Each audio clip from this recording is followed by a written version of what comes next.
And if that wasn't enough, while the Crew Dragon was at the space station, Cassidy also conducted 4 spacewalks with Bob Behnken, spending a total of 23 hours and 37 minutes outside the vacuum of space, while the two replaced aging nickel-hydrogen batteries with new lithium-ion batteries.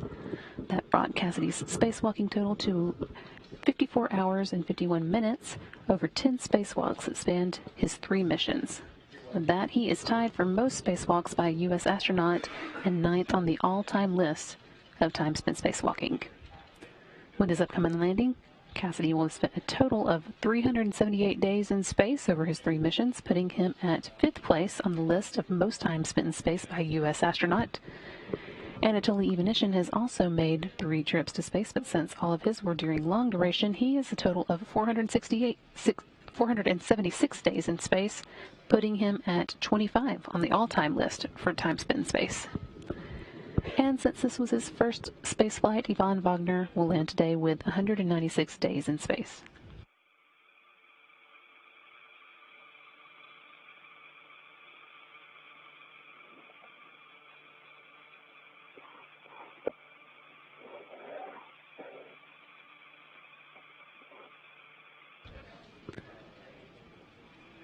Cassidy, Ivanishyn, and Wagner said goodbye to their crewmates Kate Rubin and Sergei Ryzhikov earlier today with a hatch closing at 3:24 p.m. Central Time.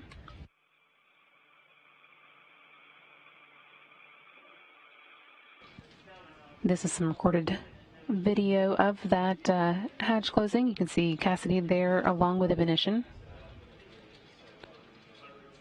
They said goodbye to their crewmates Kate Rubin, Sergei Ryzhikov, and Sergei Kuzverchkov earlier before closing those hatches.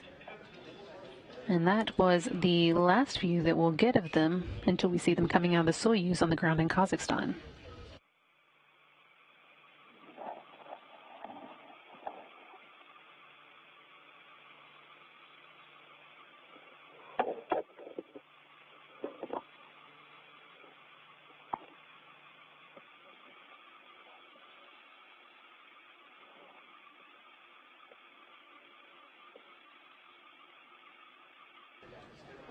That again was hatch closing at 3:24, and since then, the Soyuz undocked from the International Space Station at 6:32 p.m. Central Time.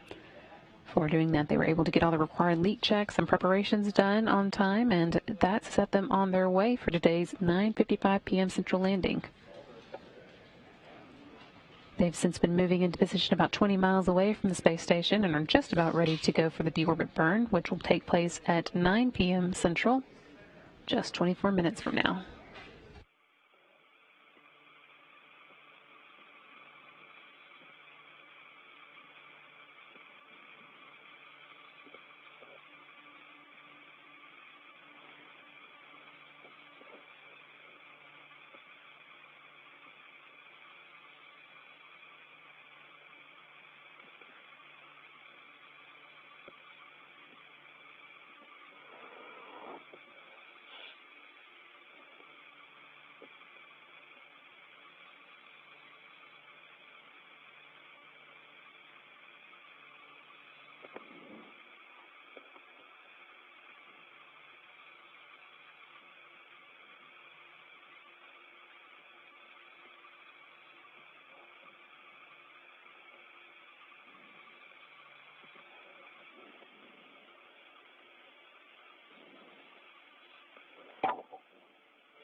Here in the International Space Station Flight Control Room, Flight Director Chris Edelin is leading the team here in Houston as they follow along in tonight's activities with European Space Agency astronaut Andreas Mogensen beside him at the Capcom capsule. And in Kazakhstan, a number of officials and vehicles are standing by in preparation for the landing. A total of 12 Mi-8 helicopters deployed to various sites across Kazakhstan for Soyuz landings.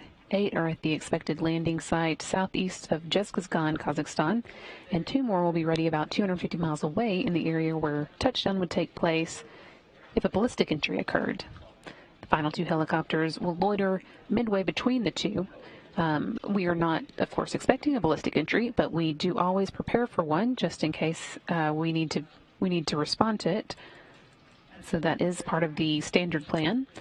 Also deployed for landing are 6 all-terrain vehicles and 3 Antonov airplanes that serve as flying command centers.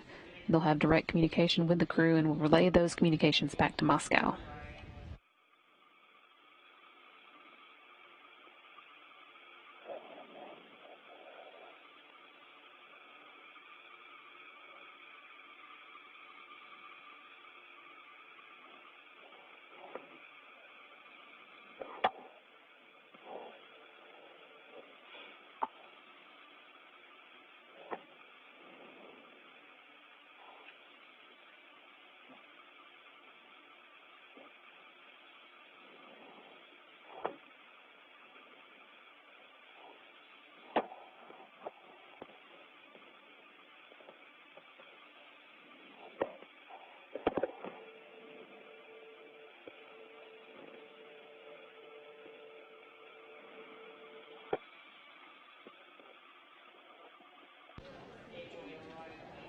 We've been asking you to send in your questions about tonight's landing using the hashtag AskNASA on social media, and you can keep sending those in, and we'll keep trying to answer them when there's time, starting now.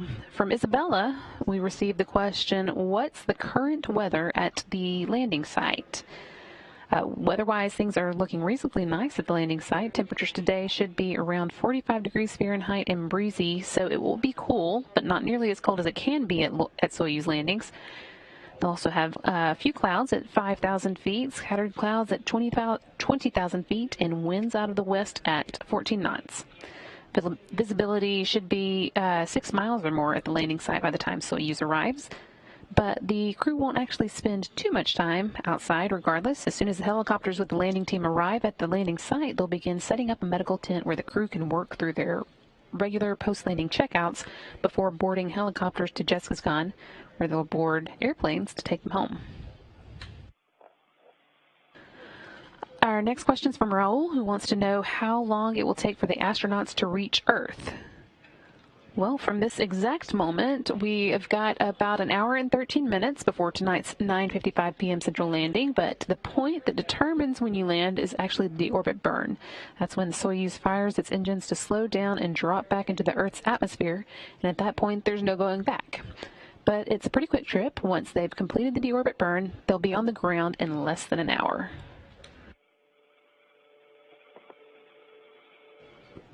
Next up is Lucy, who wants to know what happens to the rest of the Soyuz module after the descent module separates. Just 18 minutes after the deorbit burn starts, once the Soyuz is on its way back to Earth, the descent module is going to separate from the orbital module and the propulsion module, and the descent module lands back on the Earth with the astronauts inside. The other modules are left to burn up in the Earth's atmosphere. That is actually the fate of much of what is launched into space. In fact, for most of our cargo vehicles, the entire spacecraft is filled with trash and then sent away to burn off as it falls through the Earth's atmosphere. It's a very convenient way to get rid of trash. Scott has a question about Soyuz control. He wants to know if the crew would be able to handle the deorbit and landing procedures on their own without ground assistance if they lost communication with the ground. But actually, there's really very little for the ground or the crew to do. The vehicle does most of the work on its own because most of its actions are automated. But the things that the crew doesn't require, the things that the crew does do not require assistance from the ground. So the answer is yes. And one more from now, this one from Kristen, who wants to know how Chris Cassidy is going to be getting home after landing. This is actually the longer part of the trip for Cassidy. Once he finishes his initial checkouts at the landing site, he and his crewmates are going to be getting on helicopters to deliver them back to Jessica's Gun, which is the nearest town, and there will be planes waiting for them there to take Anatoly Ivanishin and Ivan Wagner back to Russia, while Cassidy is brought back here to Johnson Space Center in Houston. And for Cassidy, that trip will take almost another day. So that is all for now, but keep sending in your questions, and we will keep trying to answer a few before we get done for the night. You can get yours to us on social media using the hashtag AskNASA.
We're now less than 15 minutes away from the Soyuz MS-17's deorbit burn. That's scheduled for 9 p.m. Central Time, when the Soyuz will be about 20 miles away from the space station.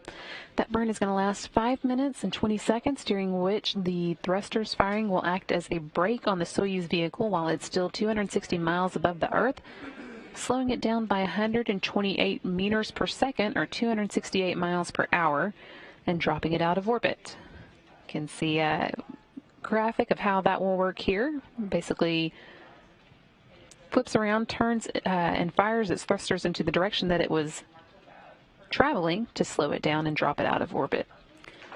About 23 minutes later, at 9:28 p.m., that's when the Soyuz is at an altitude of 87 miles above the Earth. The vehicle's computer will command the descent module of the Soyuz to separate from the rest of the spacecraft just above the first traces of the Earth's atmosphere. That's what you saw just there a minute ago. The orbital module on top, which is where the crew has a small amount of room to move around during its flight to the space station after launch, and the instrumentation and propulsion module on the bottom, which house the oxygen storage tanks, attitude control thrusters, avionics, and communications and control equipment. Those will all separate from the descent module in the middle where the crew is seated. The descent module contains personally contoured seats for the crew members' use during launch, entry, and landing, as well as all the controls and displays needed for critical flight activities. It also has life support provisions, batteries for re-entry and landing, and parachutes and soft landing rocket engines to slow the vehicle just before touchdown. The orbital module and the instrumentation and propulsion module will burn up, as we mentioned earlier, in the Earth's atmosphere, while the descent module continues on with Cassidy, Evolution, Wagner inside. Then 3 minutes later, at 9:31 p.m., 60 miles or 316,000 feet above the Earth, the Soyuz will begin atmospheric re-entry. At that point, the descent module's computers will orient the capsule with its ablative heat shield pointing forward to protect it from the heat as it begins to fly through the Earth's atmosphere. And the crew will begin to feel the first effects of gravity again at that point. That's going to build through about 9:38 p.m. when they'll experience a maximum pressure or G load for the descent. That will probably briefly cause them to feel 4 to 5 times the force of gravity. Just 2 minutes later, 15 minutes before touchdown, when the Soyuz is 35,105 feet above the Earth and traveling at a speed of about 514 miles per hour, the Soyuz computers will command the first of a series of parachutes to deploy. 2 pilot parachutes will come first, one 6.7 square feet and one 48.4 square feet, and together they will drag out the drogue chute, a 258 square foot parachute that slows the Soyuz down to 178 miles per hour. Drogue chute also will create a gentle spin for the Soyuz as it dangles underneath, which will help stabilize the capsule in its final minutes before touchdown.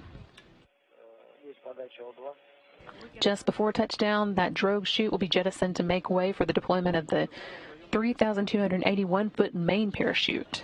It continues slowing the capsule down to a speed of about 16 miles per hour.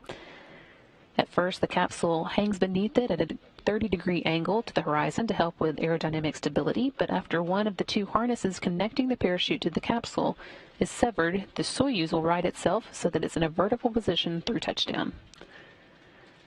When the capsule is just 16,000 feet or 3 miles from the Earth's surface, the vehicle's heat shield will be jettisoned and any residual propellant will dissipate. Without the heat shield, the Soyuz altimeter, an instrument that measures altitude by bouncing signals to the ground and back to the Soyuz, will be exposed to the surface of the Earth, and it will be used to provide the capsule's computers updated information on altitude and rate of descent. At that point, the vehicle's computers will also arm the module's seat shock absorbers. When the Soyuz reaches an altitude of about 39 feet, the cockpit displays will tell Anatoly Ivanishin, who's the Soyuz commander, to prepare for the firing of the soft landing engines. Those are 6 solid propellant engines, and they actually will be fired just 3 feet above the ground and 2 seconds before touchdown, allowing the Soyuz to slow down to 5 feet per second, or about 3.5 miles per hour, for a landing at 9:55 p.m. Central Time, or 8:55 a.m. local time in Kazakhstan.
And we see the maneuver. Принято, есть разворот. Copy. We see the maneuver. And I am sending the T3 С9. T3 command. At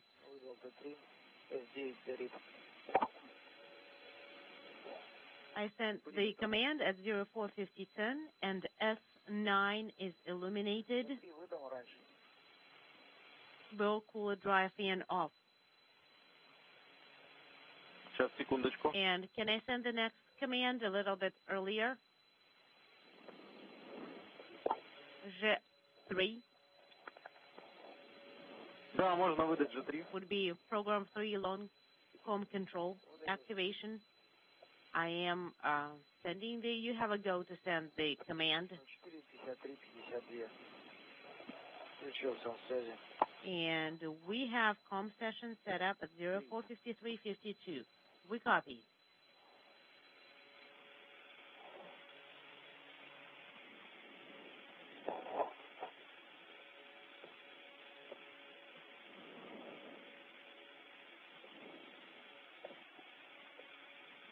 Иркуты, напоминаю. Иркуты, just a reminder.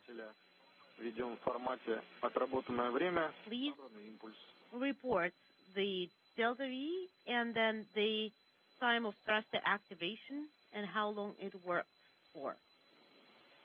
How long was the burn? Okay, we copy, we remember.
Less than 5 minutes to go now before that 9 p.m. Central Time deorbit burn coming up. That's going to drop the Soyuz MS-17 out of the Earth's atmosphere and begin the journey home for the crew on board. NASA's Chris Cassidy and Roscosmos's Anatoly Ivanishin and Ivan Wagner, who have all spent 196 days on board the International Space Station. We'll be wrapping that up today with a 9:55 p.m. landing.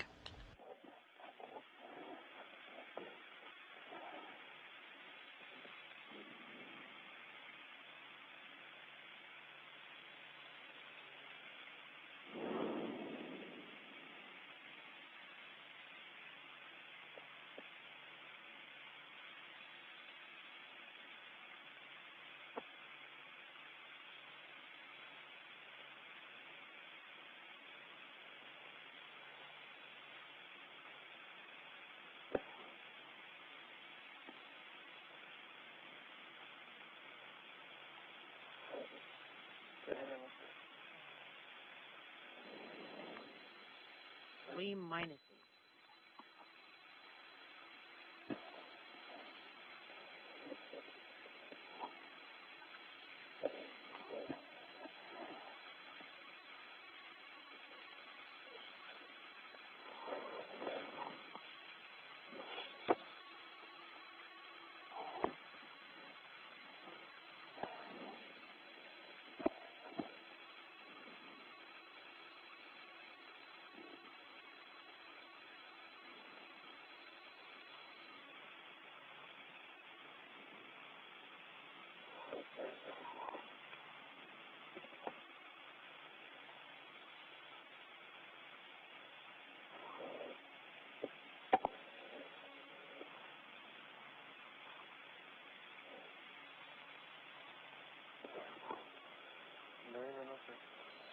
Two minutes. Just 2 minutes left now until the deorbit burn begins. It's going to last 5 minutes and 20 seconds, and that will slow the Soyuz down enough to drop it back into the Earth's atmosphere and allow it to continue on its journey towards the steppe of Kazakhstan, where they'll be landing today.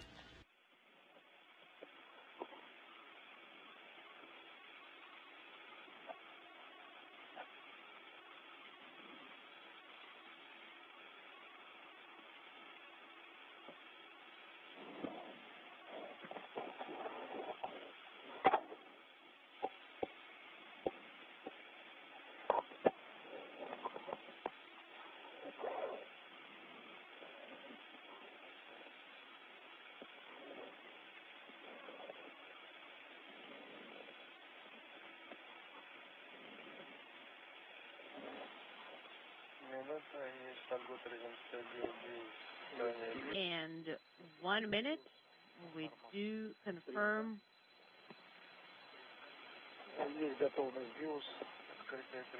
Fuse ready, and SKD covers are open. Orbital maneuver engine covers are open.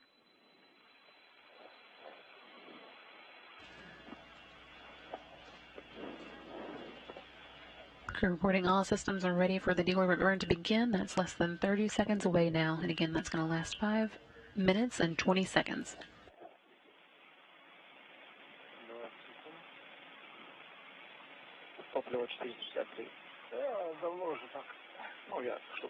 Okay, propellant is 423.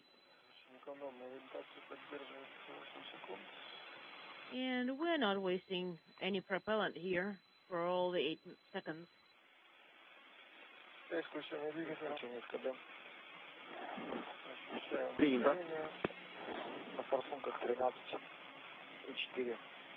We have a third Burn has begun now.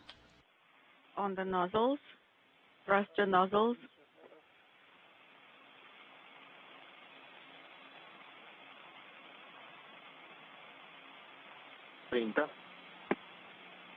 Inaudible. 30 seconds, 13 meters. Copy. KDU parameters are nominal. The combined propulsion system at 45-19 meters. KDU parameters are nominal, and 13.7 on the nozzles. 1 minute into today's deorbit burn. Again, last 5 minutes and 20 seconds. KDU parameters are nominal. We have 12.5 on the nozzles. Copy. At 15:32, 0:45, and 12.5, and KDU parameters nominal. Copy.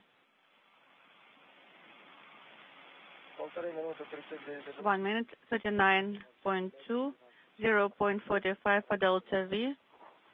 KDU parameters are nominal.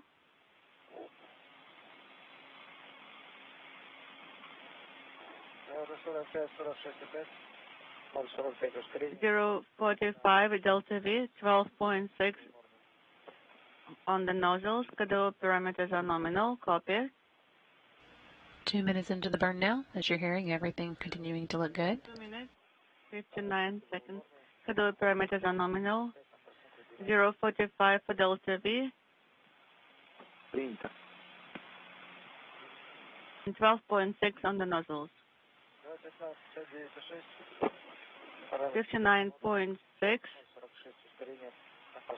0.46, and Принято. 12.6. And schedule parameters are nominal. 236, 0.46 for Delta V. Принято. 12.6 on the nozzles, and schedule parameters are nominal. Copy.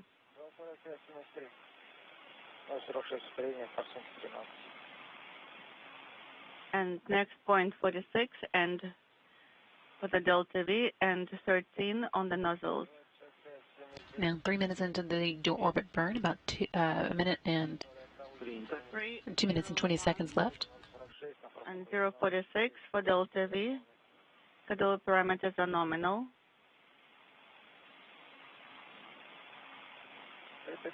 315, 876, 045, 12.2, and schedule parameters are nominal.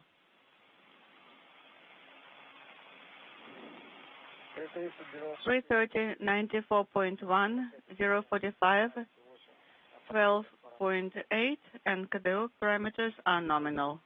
Copy. 345, 045, and 13.2, and 12.8, and schedule parameters are nominal. Copy. 4 minutes in now. 4 minutes. 1 minute and 20 seconds left. 0.9, 0.45 for Delta V. Принято. Copy. 415, 113.7, 0.46, and 12.9.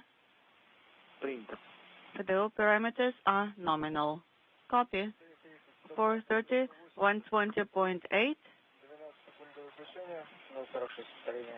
0.46 for Delta V. Принято.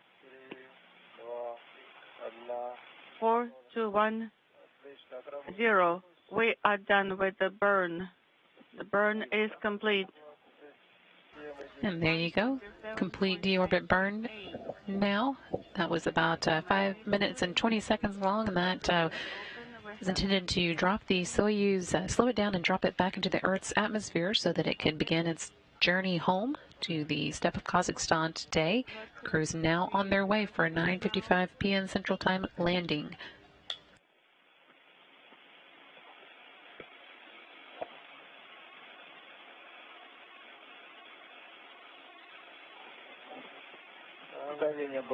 Bell pressure.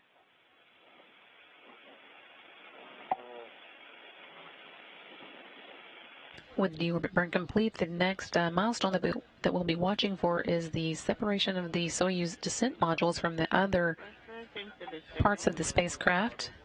That is going to be coming up at 9:28 p.m. Central Time, and you can see how it works here. That middle portion is where the crew, Cassidy, Ivanich, and Wagner are all inside of. It separates from the other parts because it has the heat shield that will protect the crew as they return to Earth.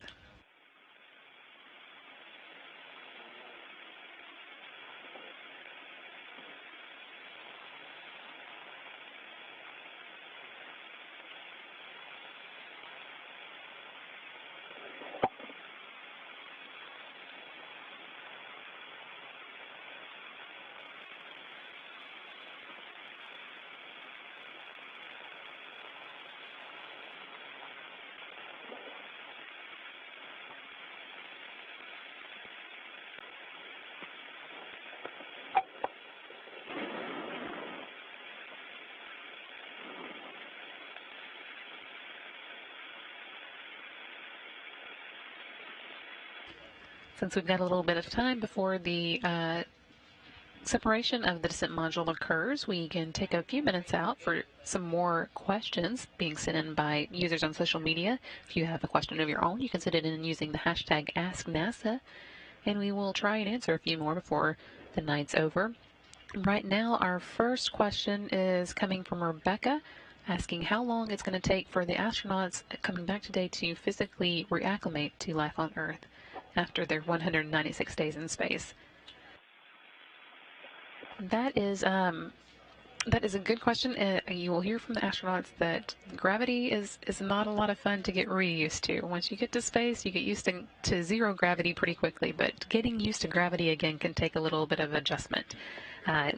They have about 2 months, 45 to 60 days set aside for reacclimation and also some technical debriefs, and that is basically their job once they get back to Earth for the first couple of months, just getting back into the groove of life here on the planet. It doesn't take quite that long to get totally reacclimated. That is probably more like a few weeks, although it probably varies from person to person, but they do have that time set aside to really dig into just returning to life on Earth and getting back to normal. Next question is coming from Wilson, who wants to know what the difference between ballistic entry and normal entry is. A ballistic entry, I mentioned earlier that we had some of the landing forces ready to support a ballistic entry if it did occur, and that is when the Soyuz comes in at a steeper attitude than planned for. It is a mode of re-entry that the Soyuz can support, but it's not the preferred one. It's a little bit of a rougher ride and takes the astronauts into a place where there's less landing support staged to help them. So we do always plan for an entry at our regular landing site, but we stage some support at the ballistic landing site just in case it's needed. And we've got a third question now from Ken, who is asking, during re-entry, do the astronauts communicate in English or Russian? So if you've been listening tonight, what you are hearing on NASA TV is an interpreter who is interpreting both the astronauts who are speaking in Russian and the Russian flight controllers on the ground who are talking back to them. So most of what you are hearing is actually taking place in Russian, and then we have a translator who translates both parts of those conversations. So sometimes it sounds a little bit like they're talking to themselves, but that is the full conversation between the two groups occurring entirely in Russian for this, since it is a Russian vehicle and the Russian flight controllers are primarily responsible for it.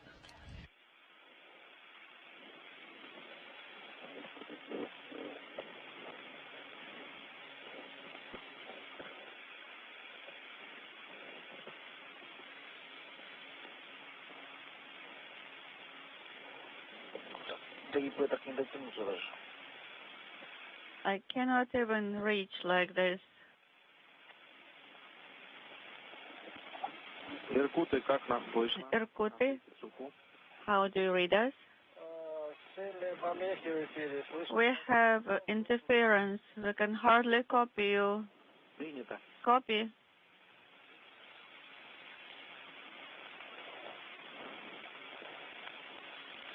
Насколько мы поняли, давление ВК стабильно, в БО. SR pressure stable, we understood, and BO pressure practically zero. Is that correct?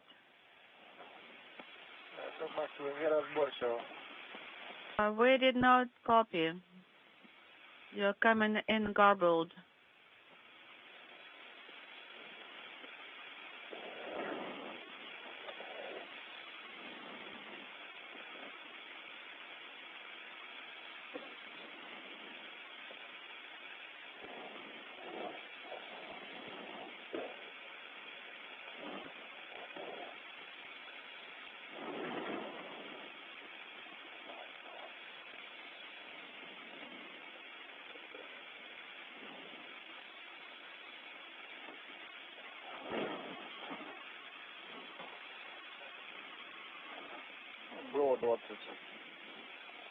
In BO we have 20. It's basically zero.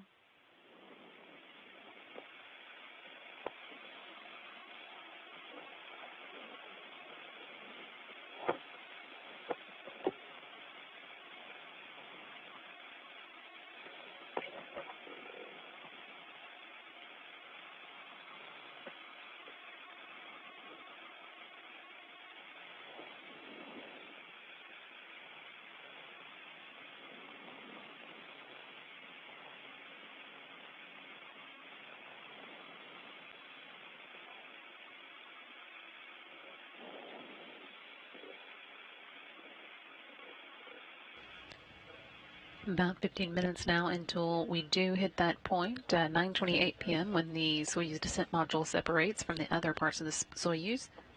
Everything continuing to go smoothly as we head towards that.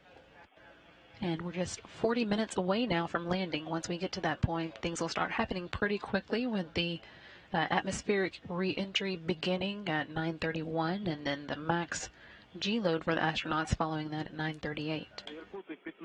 Irkutsk, 15 minutes to separation. Yes, we confirm 15 minutes to separation. Напоминаю, Иркут, репортаж ведем даже при отсутствии двухсторонних. Please remember to continue your commentary, even if there is no two-way comment. In BO, we have 0. In the SR descent module, we have the pressure of 767. And after re-entry, in about 5 minutes, there will be a com session for about 2 minutes. And we will be able to hear you, so you can report on the G-load.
Are you ready? Yes?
Иркут 35 minutes left until today's landing, and just 10 minutes to go until we get to that 10 minutes to separation. that separation point that you just heard them talking about. That is again when the descent module that the crew members are in, Chris Cassidy, Anatoly Ivanishin, and Ivan Bogner, separates from the other elements of the Soyuz. Descent module has both the heat shield and the parachutes, which are key components of a safe landing, of course. So separation of the modules allows those elements to be exposed and then used during landing.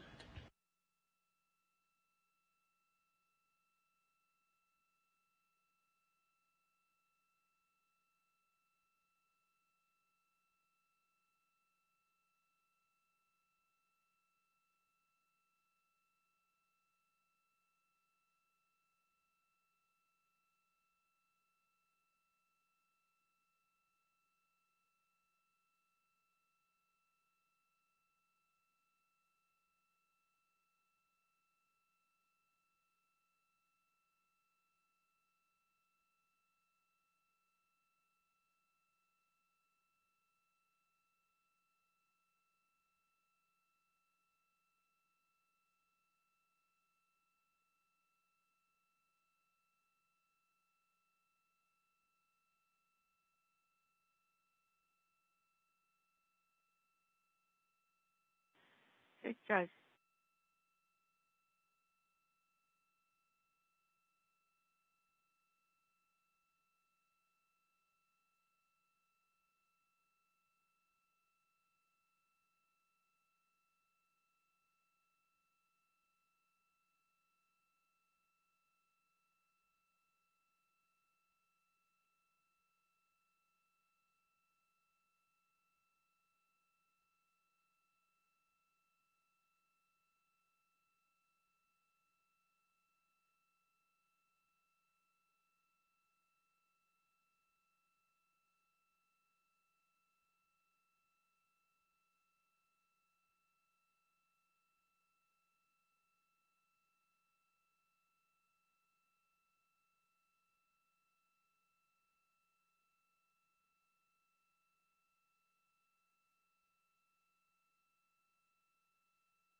Иркуты до разделения.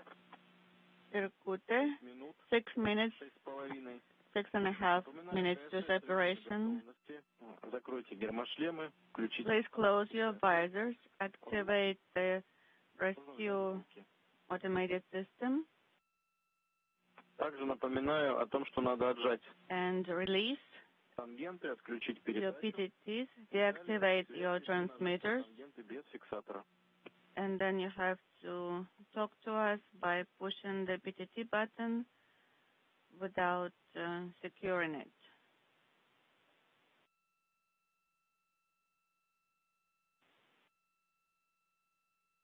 Just 5 more minutes left before we get to that descent module separation, and we're going to take a few more questions while we have a minute from the Ask NASA group on social media. You can send yours in using that hashtag AskNASA. And our first one is from NASA Wanderer, who's asking what happens after the astronauts land. There will be a few minutes after they land while the helicopters with all the support personnel and the ATVs will move in to meet them. So they'll be on their own for a few minutes before they are then converged on, and the crew who's there to meet them begins working to get them out. They'll set up a ladder to help pull them out of the capsule, and then they'll be moved into chairs where they can sit and collect themselves a few minutes. We'll be able to hopefully see all that from the videographer who will be on site. They will all gather in 3 chairs in front of the small crowd that meets them, and then be taken to the medical tents after they are given a chance to make a few phone calls. And the medical tents will have a few checkups, and then they will go on the helicopters that met them there and move to Jessica's gone, where planes will be waiting to meet them and take them to either Moscow or Houston as appropriate. Next question from Jane, asking, are the American astronauts fluent in Russian, and how long does it take them to learn? All of the astronauts who go to the International Space Station, regardless of nationality, have to be fluent in both English and Russian. Those are the 2 official languages on the International Space Station, so even our international partners from Japan and Europe and Canada, all of them have to learn English and Russian as well, if they don't already know one of the other. That does take a long time, and a lot of the astronauts will tell you that that's one of the harder parts of their training. They begin that as soon as they are chosen as astronaut candidates, and spend a lot of their first 2 years of training getting the basics down, but they continue that training once they're assigned to a mission to make sure that they are ready before they get to the International Space Station and able to communicate with some of the ground teams supporting them.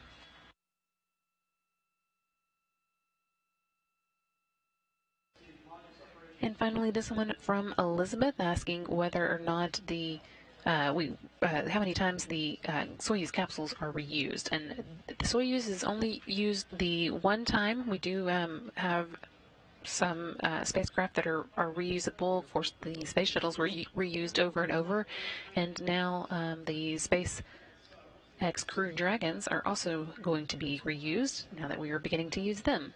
But the Soyuz just the one time. That is all that we have time for now before the module separation begins, but you can go ahead and be pulling those in, sending those in to us using the hashtag AskNASA on social media.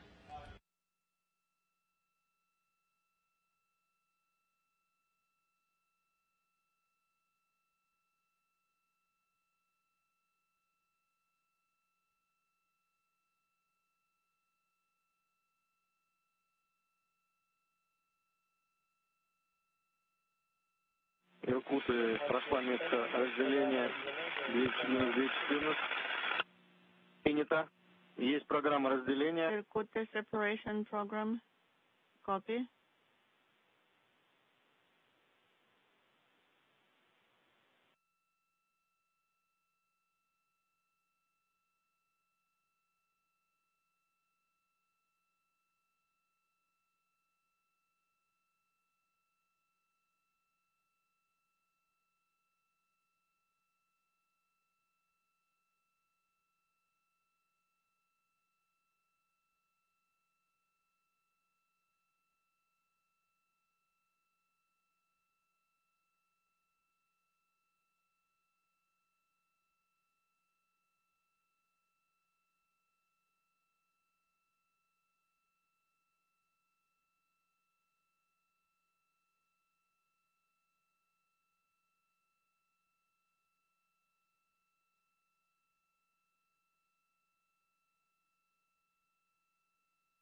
Иркуты, минута. Irkut 1 minute to separation. Prepare for separation of modules.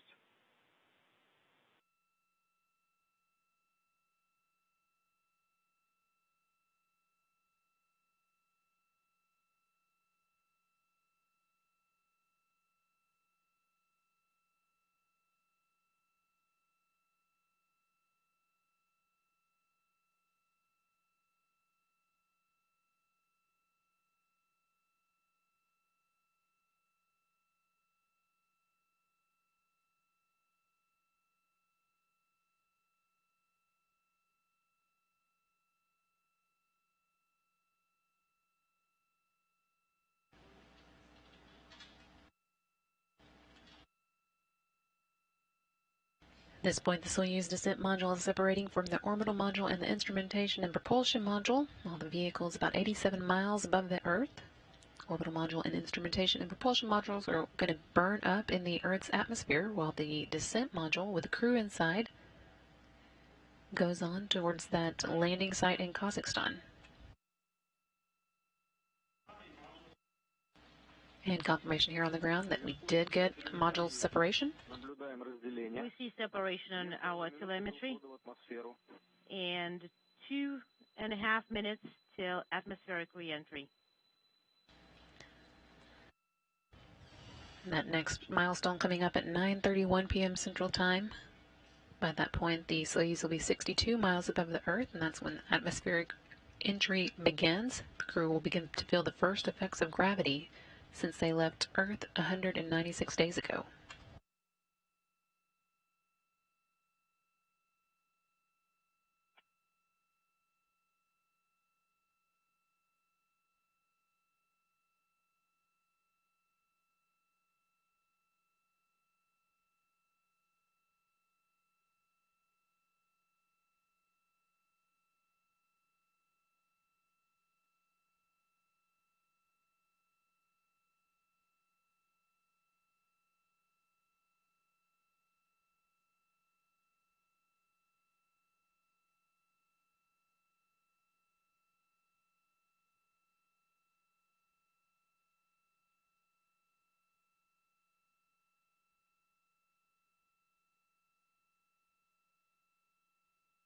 Just about a minute left to go before we do reach that atmospheric entry point. Meanwhile, teams here on the ground are reporting that all the support teams are in place and will be ready when the Soyuz arrives back on Earth in Kazakhstan.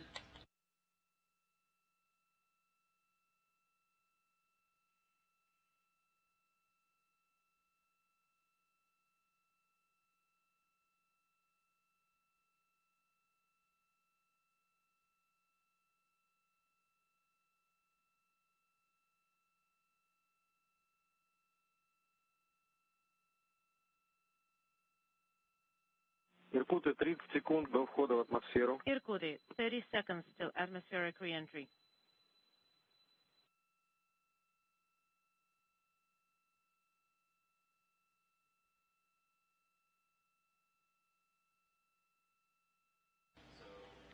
Now at that point where the Soyuz capsule is going to be experiencing the atmosphere again, this is when the crew will first begin feeling gravity again, 62 miles above the Earth. It's also when the descent module's computer will be orienting the capsule so that the heat shield is pointing forward, protecting it from the heat generated as it begins to experience the Earth's atmosphere.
Unintelligible.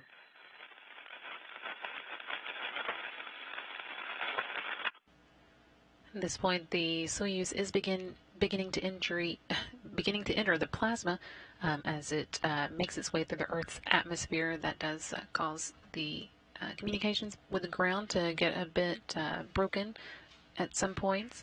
At this point, it's about 80 kilometers above the Earth, or 50 miles.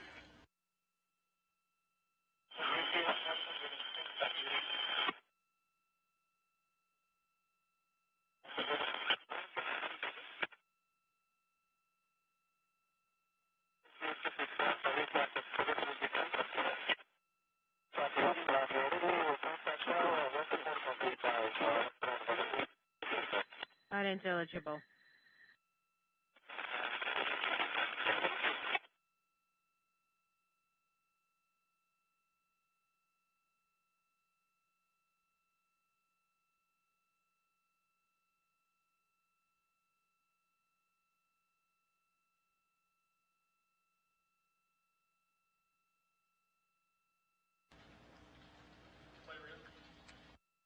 Still about 4 minutes before the Soyuz exits this area where it's going through plasma as the Soyuz begins to experience Earth's atmosphere again, and the air around it heats up as it's moving through the atmosphere.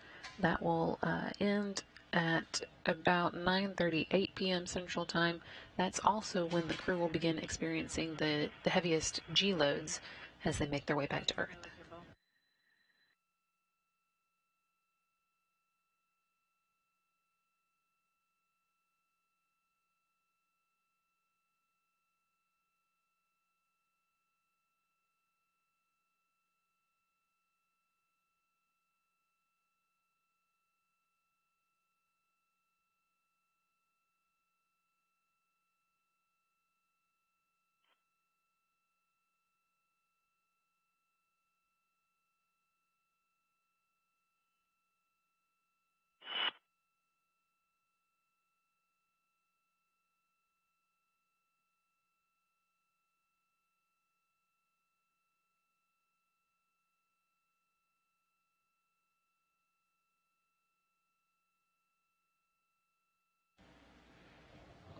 Everything's still quiet as the Soyuz still in this period where it's going through the plasma and the Earth's atmosphere. Just about 3 minutes left of this, but everything going as planned, heading towards that 9:55 p.m. Central Time landing in Kazakhstan, southeast of Jeskisca. On board, of course, Commander Expedition 63 Commander Chris Cassidy and flight engineers Anatoly Ivanishin and Ivan Wagner, about to land back on Earth after 196 days in space.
Unintelligible.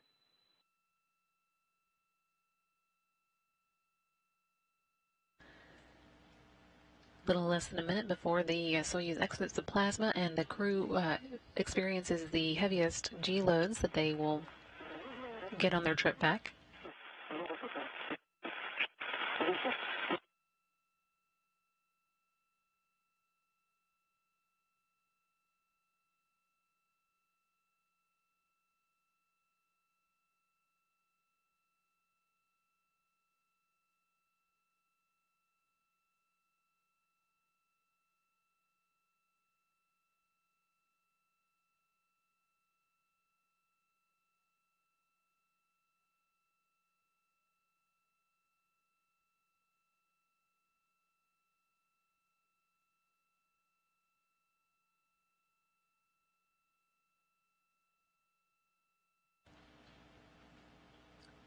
Soyuz MS-17 should be coming out of the plasma now. Again, the crew will be experiencing the highest G loads of their trip back to Earth, about 4 to 5 times what we experience in regular gravity on the ground.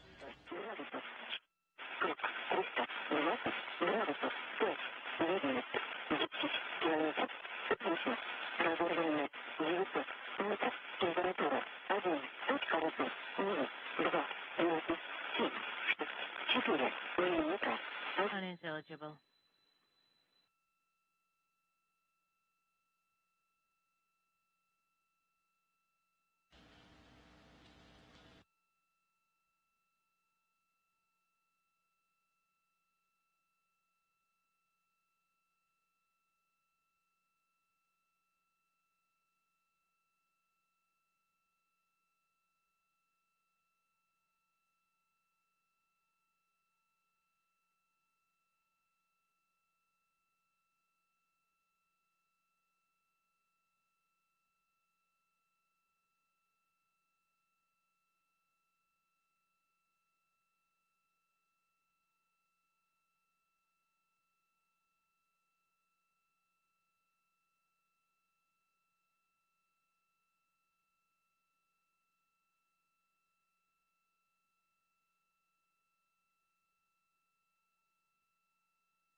Just 15 minutes now until the Soyuz MS-17 touches down in Kazakhstan. At this point, they're about 35,105 feet above the Earth, traveling at a speed just under 514 miles per hour. Computers will be commanding the first parachutes to deploy. Two pilot chutes, one 6.7 square feet and one 48.4 square feet. Those will pull out eventually the 258 square foot drogue chute, which will slow down the Soyuz to 178 miles per hour in only about 16 seconds and begin stabilizing the capsule.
Less than 12 minutes to go now until the Soyuz MS-16 touchdown in Kazakhstan. That's coming up at 9:55 p.m. Central Time.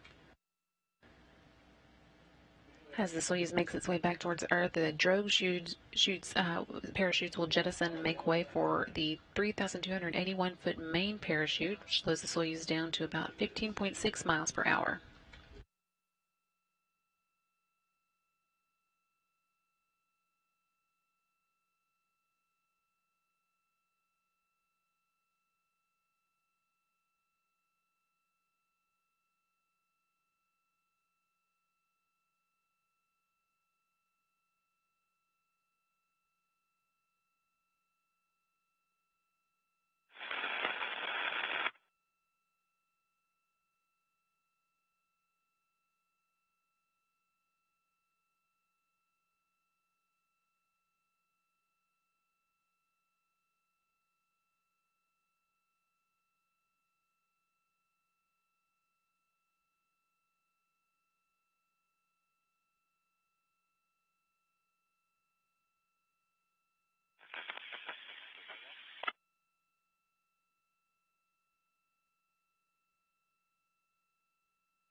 10 minutes now to go until today's 9:55 p.m. Central Time touchdown. You can hear that we're experiencing some bad audio right now, but waiting some confirmations from the teams at the landing site.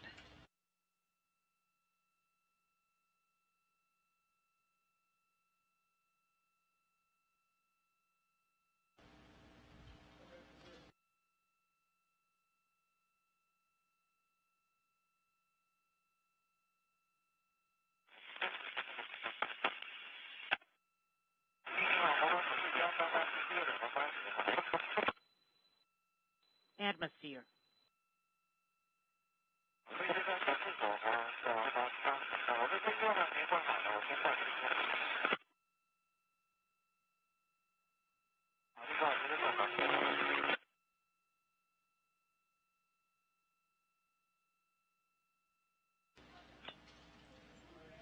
Nine minutes to go now. Hearing a little bit more audio. Hopefully that'll continue improving and we'll be able to get some additional updates. Again, we're heading towards that 9:55 p.m. Central Time landing.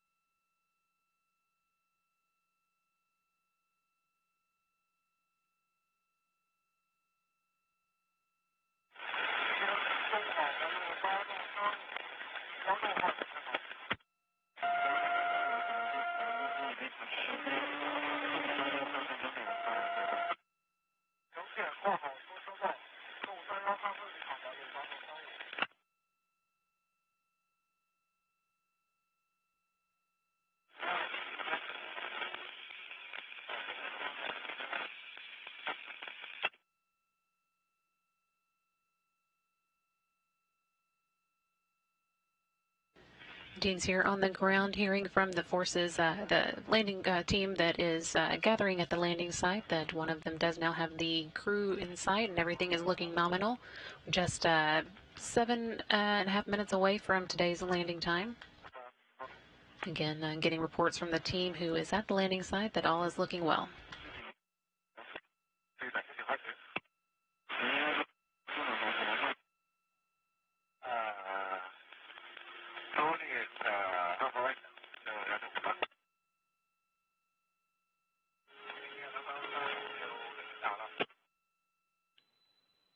VHF-1 is unintelligible.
Six minutes now until today's landing time, 9:55 p.m. Central Time. As you can tell, we don't have great audio connections with the crew at the moment, and no video yet. So we are relying on reports from the landing team who is gathering at the landing site to let us know what's going on. They did report that all is nominal, looking well, as the crew makes its way down towards that landing site. We hope to get some video for you. We'll keep trying on that, and as soon as we have it, we'll be sure to share it.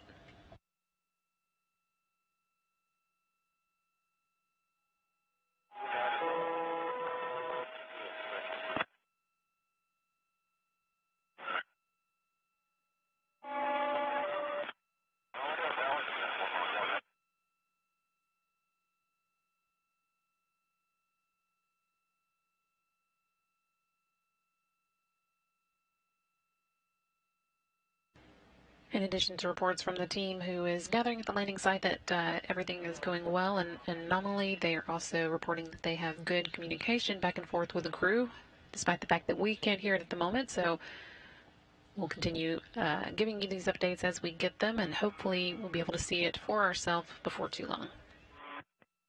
Again, we are heading down toward that 9:55 p.m. Central Time planned landing. That's 4.5 minutes from now. And reports are that everything is going nominally.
Three minutes left to go before today's touchdown.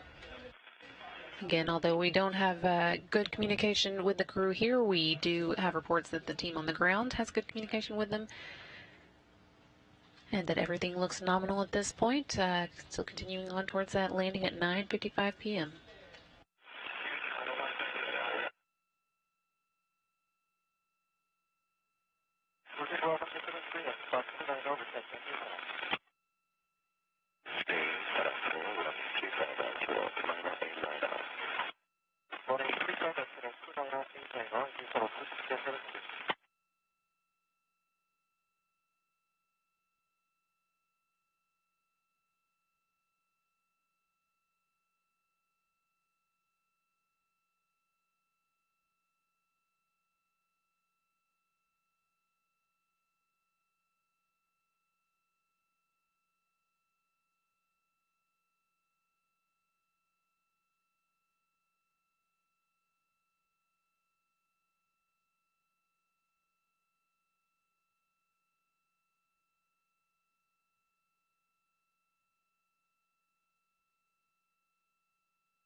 Minute and a half left to go until touchdown. We still don't have video from the landing site at this point, so we'll be waiting on confirmations from the team on the ground. We'll pass those on as soon as we do hear them, and if we are able to get video in the meantime, we will definitely put that out as well.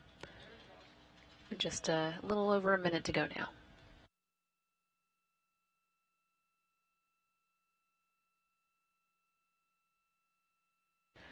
And there's the video we've been waiting on. Soyuz under its parachute, making its way down for today's landing. That should be coming up very soon at this point.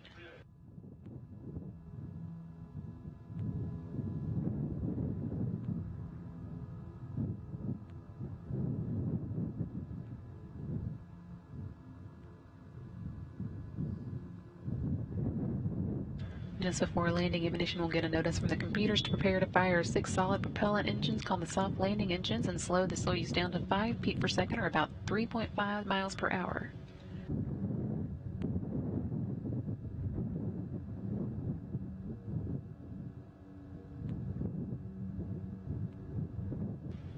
And you can see Soyuz has now touched down in Kazakhstan, 9:54 p.m. Central Time.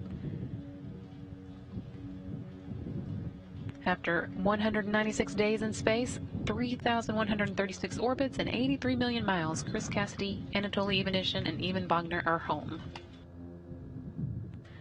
Again, that landing coming at 9:54 p.m. Central Time, just a smidge early.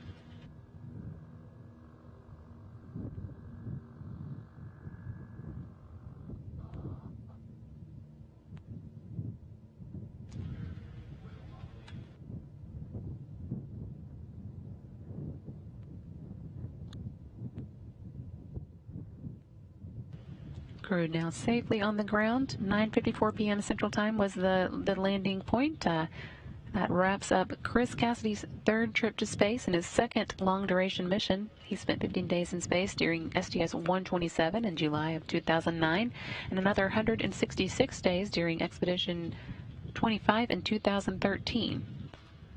Of the 196 days he added on with this trip, Cassidy now has a cumulative total of 378 days spent in space, earning him the 5th spot on the list of most time spent in space by an American. He also added 4 spacewalks to his previous 6, and with a total of 10 is now tied for most spacewalks by a NASA astronaut and 9th for all astronauts. He has spent a total of 54 hours and 51 minutes spacewalking over the course of his 3 spaceflights. Anatoly Ivanishin also had 2 previous days in space, and they were both long-duration missions, so he is coming home with a total of 476 days in space, enough to earn him the 25th place on the all-time list of time spent in space. And this flight was a first for Ivan Wagner, his first trip to space, so he has racked up a total of 196 days on this mission. Again, the crew landed safely in Kazakhstan at 9:54 p.m. Central Time. Saw them touch down here on the steppe of Kazakhstan. Landing crews now will be moving in and making way to meet the crew, help them out of the capsule, and then eventually into the medical tents, where they'll go through some preliminary tests and procedures, and then get on helicopters to take them back to planes that will take them home.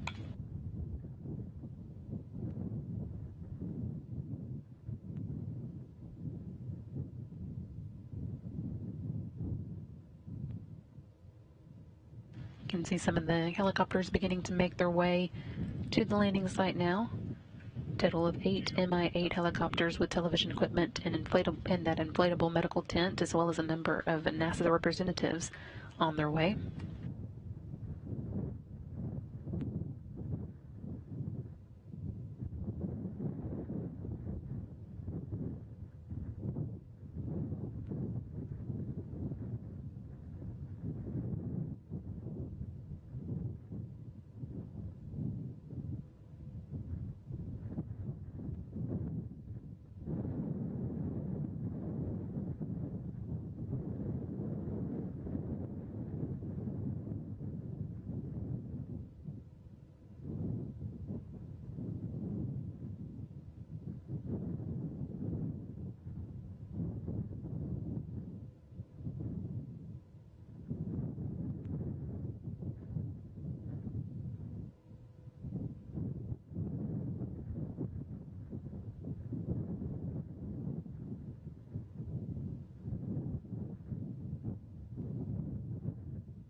Once again, the Soyuz MS-17 did touch down at 9:54 p.m. Central Time. That's 8:54 a.m. in Kazakhstan, where it landed.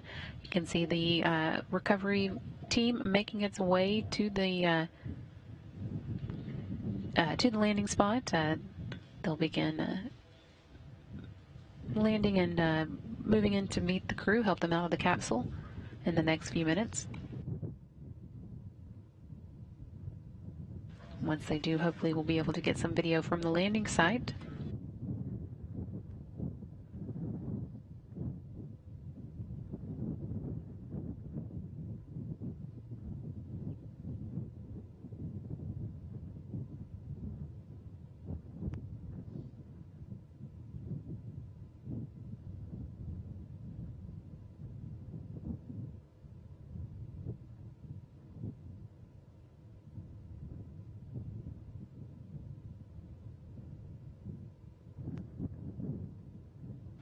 Again, there's a total of about 8 of those helicopters that are moving in towards the landing site with a number of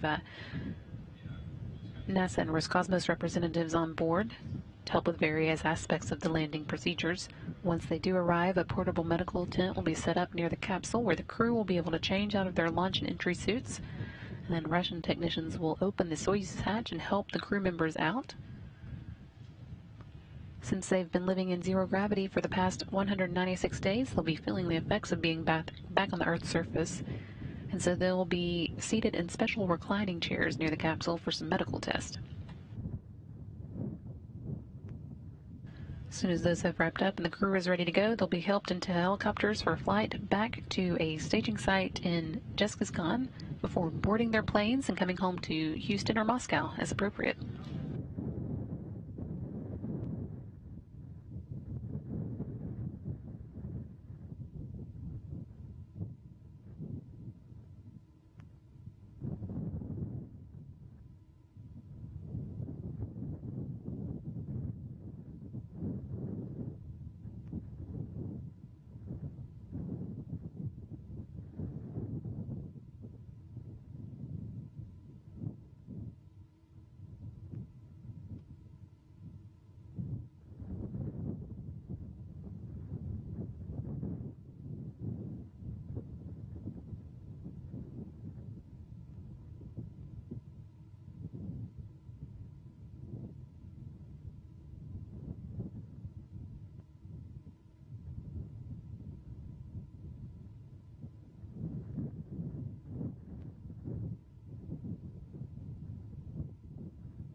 Soyuz MS-17 and its 3 crew members have been on the ground for about 10 minutes now. Currently seeing a view of the steppe Kazakhstan in the early morning, southeast of Zhezkazgan.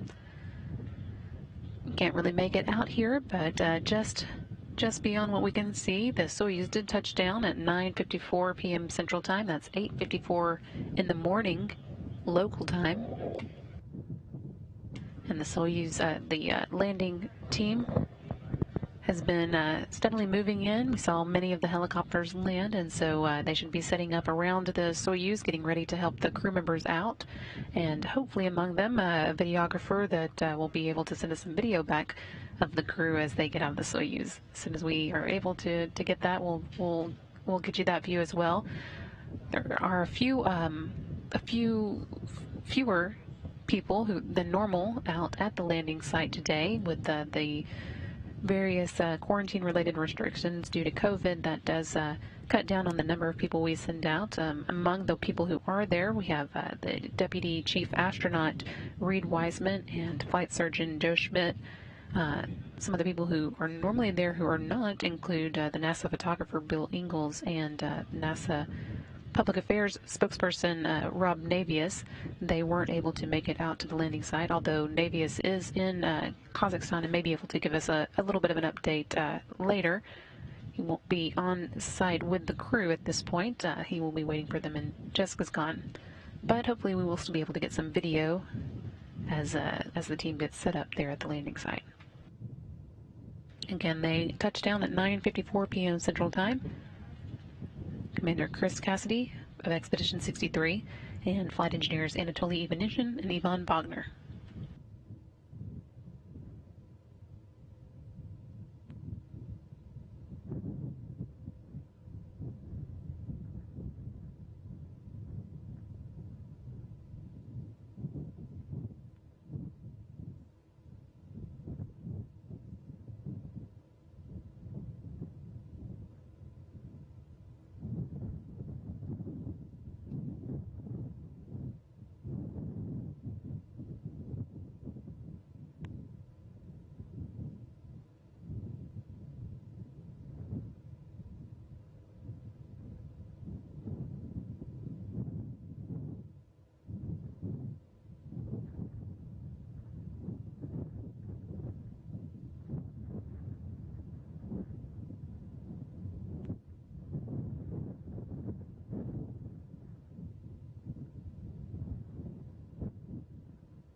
Teams here on the ground are getting reports from the team members at the landing site that the Soyuz MS-17 did land vertically. It can, of course, also land safely on its side, but in this case it landed upright. That will help the crew members get out in the normal fashion, and they also passed on that the crew is doing well, feeling good, and everything is looking nominal at that landing site.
We've been taking questions over the course of the night from social media using the hashtag AskNASA, and you can send in your own question if you'd like. We'll try and get a few more of them answered before we wrap up our coverage. While we are waiting for a closer view of the crew, we'll answer a couple of that have come in the last few minutes. First one coming from IDK, who is asking, why is there launch?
All right, another question coming in from social media. Again, send your own questions in using the hashtag AskNASA. This one coming from Maggie and asking, will the astronauts be able to see their families right away, or do they have to be in quarantine for a period of time?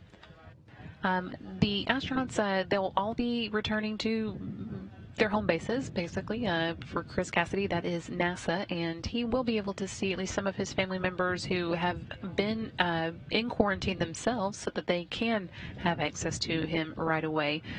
People who haven't been able to quarantine for various reasons would need to spend a little bit of extra time away from the astronauts coming home to make sure that they don't expose them to any illnesses, germs, while they are in a state that we would consider immunocompromised. Having been on the space station where they don't have exposure to germs on a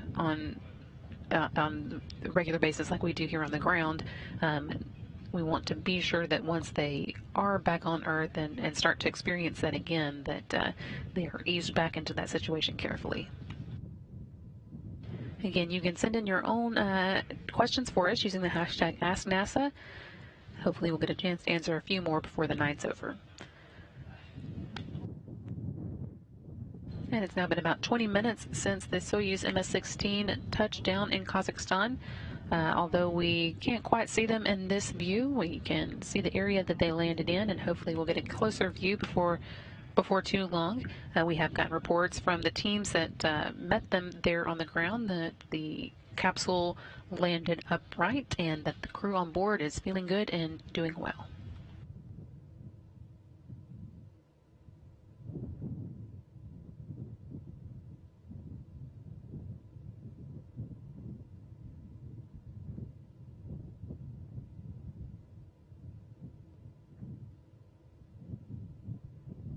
As I mentioned earlier, Public Affairs Specialist Rob Navius is in Kazakhstan, although he's not able to be at the landing site for this particular landing. We do have him on the phone, though, to give us a report from what he is hearing there in Kazakhstan. Rob, can you hear us? Hi, Brandy, and good evening to everybody. We're actually in Karaganda at the airport. I am aboard the NASA Gulfstream jet, preparing to take off for a short flight to the forward staging city of Zhezkazgan, where other NASA personnel and search and recovery forces belonging to the Russian Rosaviatsa search and recovery team deployed from in helicopters to the landing site a few hours ago. We will be airborne very shortly for that brief flight to Zhezkazgan. There is a Gagarin Cosmonaut Training Center aircraft that is parked right next to us. It, too, will be airborne for Zhezkazgan, where we will meet the crew. This is going to be a quick and dirty recovery operation of the crew members today. The Russians have elected to scale down the usual hoopla that surrounds the return of crew members due to COVID cautionary procedures that they are operating under, with everybody wearing masks, maintaining as much social distancing as possible. What will happen is Cassidy, Ivanishин, and Wagner will emerge from the Soyuz MS-17. They'll be loaded into individual helicopters after medical tests in a nearby erected medical tent, and then they'll be flown from the landing site to Zhezkazgan, about a 40-minute helicopter flight that will facilitate and hasten their ability to get on these respective planes. Cassidy on the NASA plane, Ivanishин and Wagner on the Gagarin Cosmonaut Training Center aircraft fly back to their respective homes. We'll be flying back, of course, to Houston. They will be flying back to Star City, to the Gagarin Cosmonaut Training Center outside of Moscow. Everything has gone extremely smoothly. The NASA team deployed yesterday with other Russian search and recovery officials for an overnight, a quick overnight in Zhezkazgan, which has been a familiar landing staging city. Zhezkazgan lies to the southwest of Karaganda, which is where everybody had gathered earlier in the week for landing team briefings and other preparations. Brandy? Hey, thanks, Rob. We appreciate that. And it looks like in Moscow, the flight control team there is beginning to get some video from the actual landing site. We just saw Chris Cassidy being helped out of the Soyuz capsule and onto the tarp where he and the other crew members will be gathering over the next few minutes. Try and get this video for you directly as well, but that was great to see him emerging from the capsule. Rob, I know that this is a little bit different for you. What kind of information are you able to get there? We're getting information as it becomes available on a moment-by-moment basis. No problem getting information from the landing site through a variety of sources. And we heard the descent of the Soyuz under its chutes all the way down to touchdown. Just about the same time we arrived at the airport for boarding the NASA plane to head down to Zhezkazgan. So it's basically the astronauts coming to meet us in Zhezkazgan, with Cassidy climbing aboard the G5. There will be a pair of NASA flight surgeons attending to him on the flight all the way back to Houston with one refueling stop. And we should be back in Houston on Thursday evening, Central Time. That'll be a long trip, but I'm sure it'll be good for him to be home. We're getting a little bit more video now as the crew continues to be extracted. Now seeing Yvonne Wagner, this again coming from Roscosmos. Looks like we've got 2 of the 3 crew members out now, and we'll keep watching for Anatoly Ivanishin, who should be up next. You can see a few of the NASA personnel who are gathered out at the landing site. All of these groups will be making their way back to Rob Navius and meeting them in Zhezkazgan, as he mentioned a moment ago.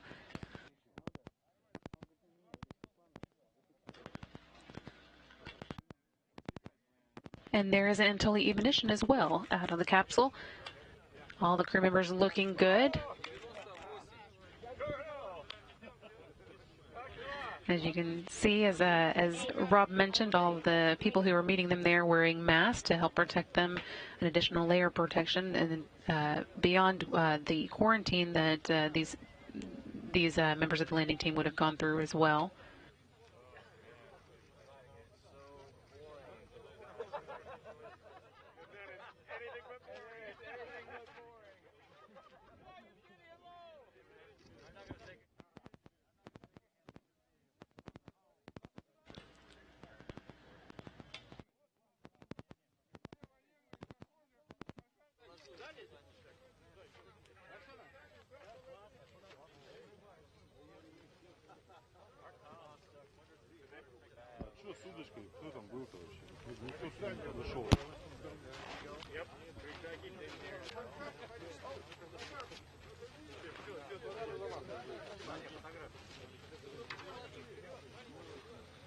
Rob, if you're still there, I don't know what it is for you in Karaganda, but it looks like the weather's pretty pleasant for the team at the landing site.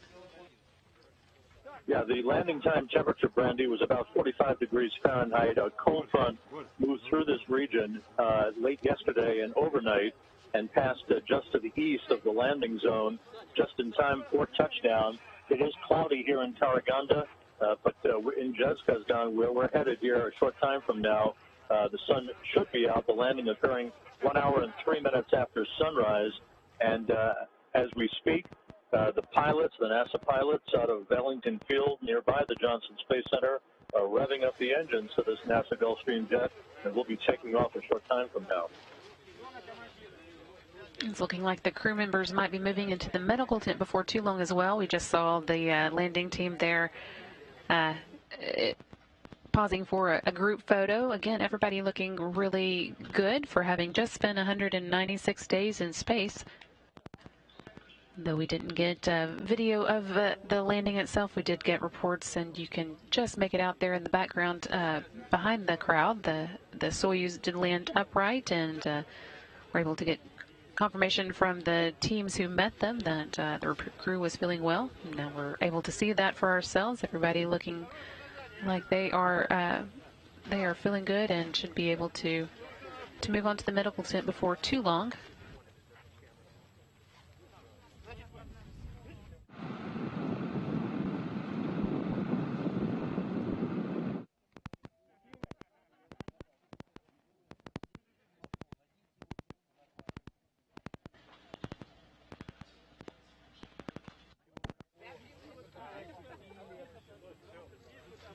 Rob, do you know if Cassidy has made any special request for food that the team members might have ready for him on the plane? That's a great question, Brandy, and actually, in true SEAL fashion, he made no request. He said whatever was on board would be just fine. As I mentioned, we will have one refueling stop en route to Houston, in which there'll be some catering of food for the passengers on board, including Cassidy. I think he's just happy to be home after 196 days in space. Seeing Anatoly Ivanishin right now, but yes, all the crew members are looking pretty happy to be home.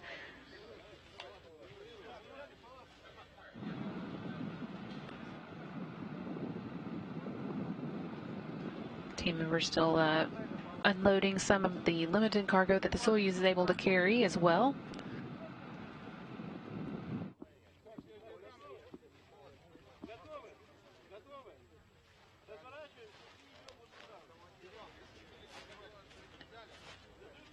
And Ivanishin there being the first to move off towards the medical tent.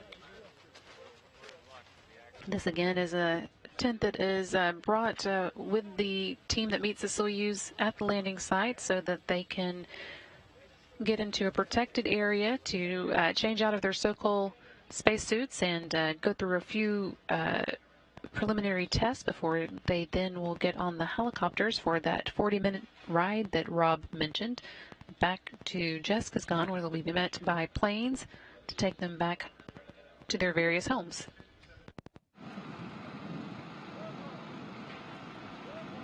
Ivanishin and Wagner both on their way now to the medical tent. You can see what that tent looks like in this view.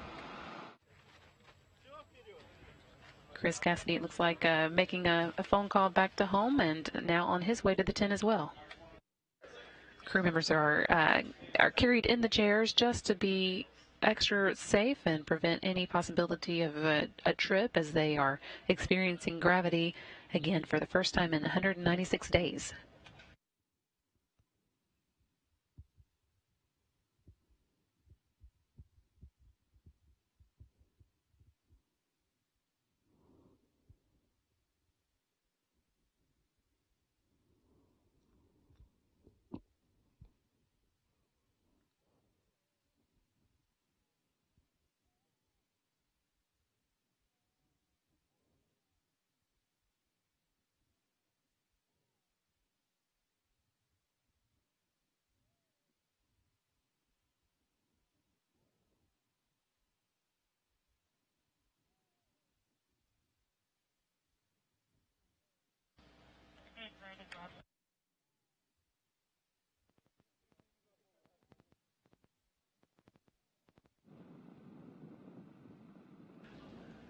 So there, the crew members making their way into the medical tent. That is the last that we'll see of them tonight.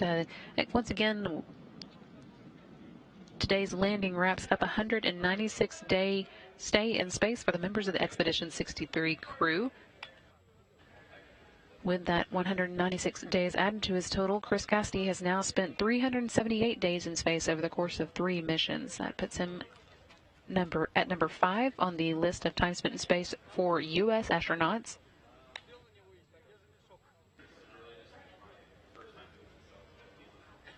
Anatoly Ivanishin, meanwhile, also having made 3 journeys to space now has a total of 476 days in space, landing him a spot on the all-time list at the 25th place. And Ivan Wagner just completing his first space flight, now with 196 days on his total.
with the crew safely in the medical tent and undergoing the final preparations before they get on their helicopters that are the first leg of their journey back to their homes.